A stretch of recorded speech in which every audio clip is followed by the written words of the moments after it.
বলতে গেলে তরুণদের মনের বেশ কিছু ভ্রান্ত ধারণা আপনি দূর করেছেন। সেগুলোর মধ্যে একটা বিষয় হচ্ছে সমলিঙ্গের প্রতি আকর্ষণ এবং LGBTQ ইস্যুগুলো। এই ব্যাপারে আমরা আজকে কিছু প্রশ্ন করব। তারা তাদের স্লোগানগুলোতে বলে সব রঙই ভালোবাসার। তারা বলে দুজন মানুষের জীবনে তোমরা কেন নাক গলাচ্ছ? এই ব্যাপারে আপনার মতামত কি? তারা বলতে চায় যে কেউই মনের ওপর জোর খাটাতে পারে না।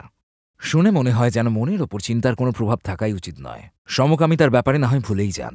কল্পনা করুন যে কোনো এক ব্যক্তি তার প্রতিবেশীর স্ত্রীর প্রতি প্রচণ্ড রকমভাবে আকৃষ্ট হয়ে পড়েছেন।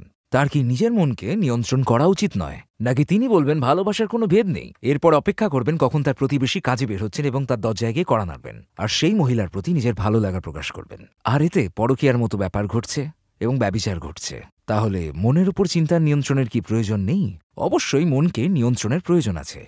পাশাপাশি ইসলামে ভালোবাসা এক ধরনের ইবাদত। কে বলে ইসলামে আমরা একে অপরকে ভালোবাসি না? পুরুষ আরেক পুরুষকে এবং নারী অন্য নারীকে ভালোবাসে, কিন্তু সেই ভালোবাসায় যৌনতা নেই। তো হ্যাঁ, ভালোবাসায় ভেদ নেই, আবার লালসাতেও ভেদ নেই। যৌন তৃপ্তির কথা যখন আসে সেখানে অবশ্যই লালসা রয়েছে। এবং সত্যি বলতে ইসলাম মুসলিমদেরকে যৌন তৃপ্তির ব্যাপারে উৎসাহিত করে, কিন্তু সেটা একটা বৈবাহিক সম্পর্কের ভেতরে থেকে, এমন একটা অবস্থায় নয় যেটা আল্লাহর ইচ্ছার বিরুদ্ধে যায়।